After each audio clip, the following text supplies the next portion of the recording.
के हालात ऐसे हैं कि जैसे कुछ ही घंटों में पाकिस्तान खत्म हो जाएगा। पाकिस्तान में सेना और सरकार के टकराव की खबरें तो आती नहीं हैं, लेकिन सेना के खिलाफ भड़का पब्लिक का ऐसा गुस्सा पहले कभी नहीं देखा गया। कुछ शहरों में तो स्थिति ऐसी हो गई कि इमरान के समर्थकों को देखकर यह लगा मानो उनके सिर पर खून सवार हो गया, जिसके बाद वो किसी के रोके ना रोके और लाहौर में मौजूद सेना के कमांडर के घर तक में घुस गए। गुस्से से तमतमाए इमरान के समर्थकों ने आओ देखा ना ताव और सीधे कमांडर के घर पर ही धावा बोल दिया। इस दौरान वहां इतने लोग मौजूद थे कि सेना के कमांडर के घर की सुरक्षा में तैनात गार्ड भी उन्हें रोकने में नाकाम साबित हुए, जिसके बाद भीड़ उस कमांडर के घर में घुसी और वहां जमकर तोड़फोड़ की। कहा था इमरान खान को ना छेड़ना। ऐसी एक तस्वीर पंजाब प्रांत में मौजूद सरगोदा शहर से भी आई, जहां इमरान के समर्थकों ने वायुसेना के मेमोरियल को ही तहस नहस कर दिया। मतलब इमरान खान की गिरफ्तारी के बाद वहां ऐसा बवाल मचा कि पाकिस्तान के लोगों ने अपने ही देश की संपत्ति को नुकसान पहुंचाना शुरू कर दिया। पाकिस्तान की सरकार का आरोप है कि इमरान ने अपने समर्थकों को जानबूझकर बरगलाया ताकि वो उनकी गिरफ्तारी के बाद पूरे देश में आग लगा सकें। और इमरान की गिरफ्तारी के बाद वहां ऐसे ही हालात नजर आए। कोर्ट से जैसे ही इमरान को पुलिस ने गिरफ्त में लिया, पाकिस्तान के अलग अलग शहरों में हंगामा शुरू हो गया। कई शहरों में इमरान के समर्थन में लोग सड़कों पर उतर आए और पाकिस्तान की सरकार के खिलाफ नारेबाजी करते हुए उन लोगों ने जमकर तोड़फोड़ भी की,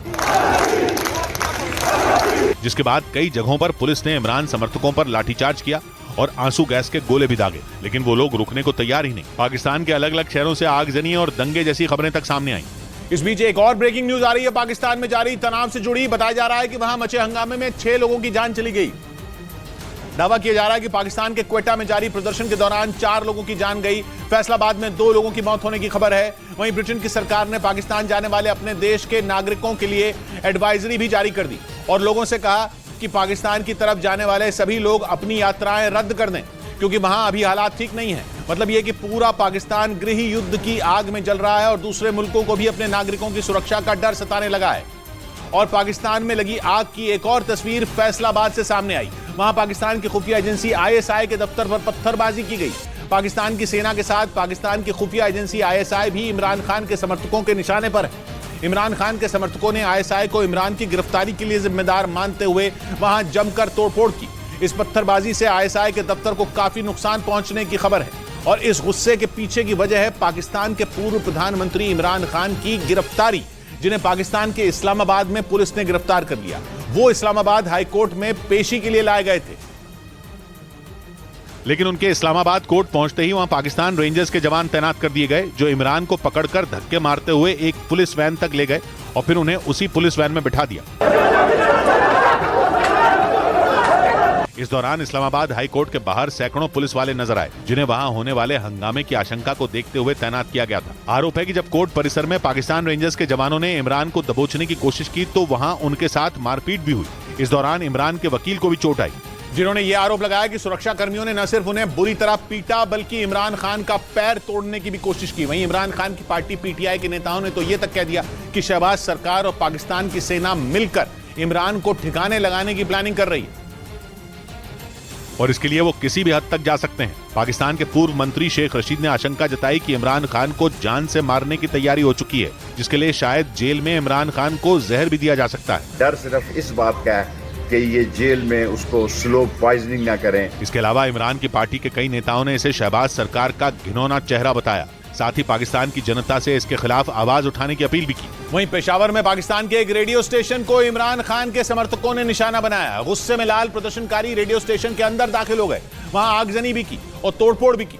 इमरान खान के समर्थकों की शिकायत थी कि उस रेडियो स्टेशन में इमरान खान के विरोध में खबरें बताई जा रही थी। इमरान खान के समर्थक इस वक्त पूरी तरह बेकाबू हैं और वो सब कुछ जलाने पर तुले दिख रहे हैं।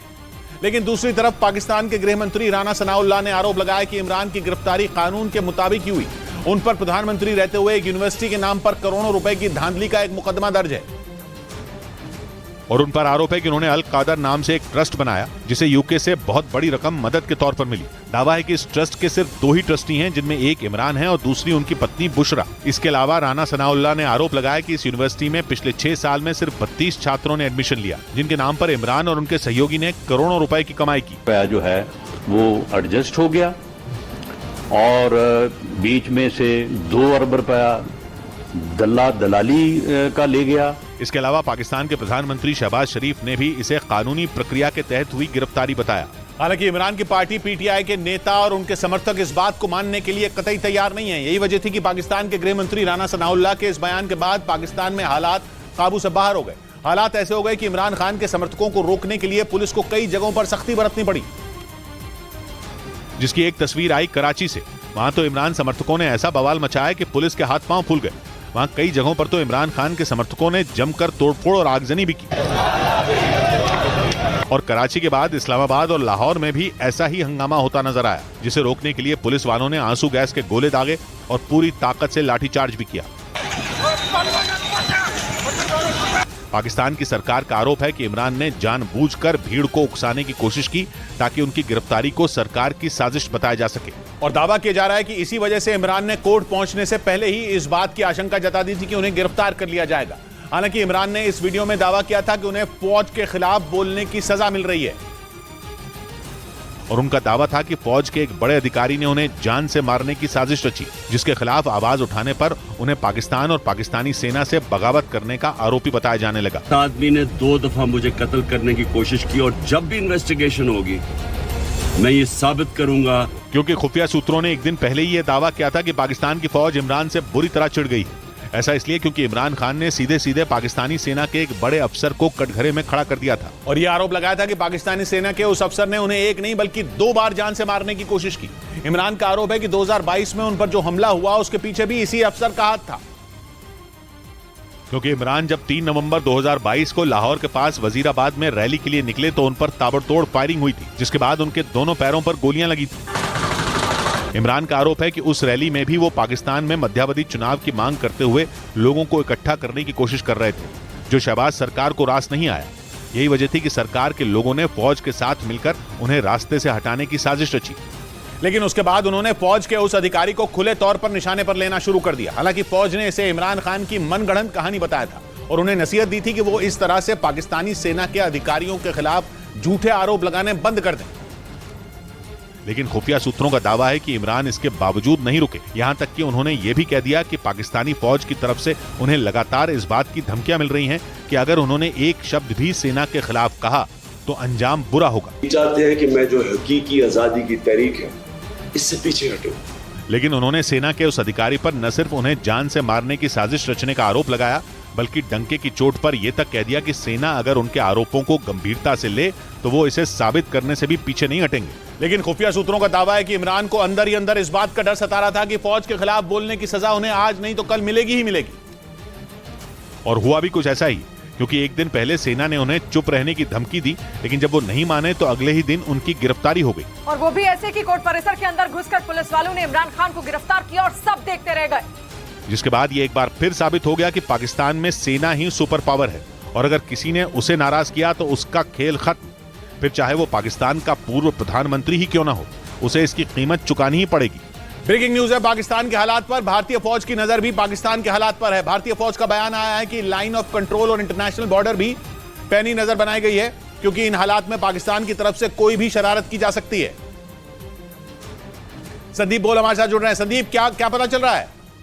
किशोर, जब भी इस तरीके की स्थिति होती है, पाकिस्तान में टर्मोइल की सिचुएशन होती है, तब हम लोग यानी कि भारतीय सेना, एलओसी और आईबी दोनों पे जो है अपनी निगरानी बढ़ा देती है, क्योंकि स्थिति खराब होने के बाद पाकिस्तान की तरफ से जो साजिशें अभी की जा रही है यानी कि घुसपैठ की कोशिशें की जा रही है उसको भी बढ़ा सकता है। तो फिलहाल अभी नजर जो है भारतीय सेना ने पूरी तरीके से आईबी और एलओसी पे बना के रखी हुई है। शुक्रिया संदीप आपका।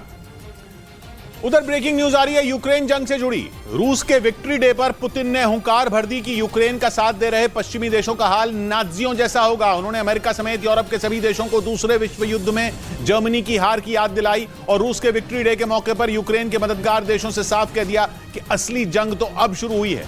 विक्ट्री डे की परेड में पुतिन ने 1-2 बार नहीं बल्कि दर्जनों बार पश्चिमी देशों का नाम लिया। उन्होंने आरोप लगाया कि पश्चिमी देशों की वजह से ही जंग और भड़क रही है, जिसका खमियाजा उन्हें भुगतना पड़ेगा। हालांकि पुतिन ने सीधे सीधे नाम तो नहीं लिया, लेकिन माना जा रहा है कि उन्होंने बाइडेन को ही सबसे बड़ी चेतावनी दे दी।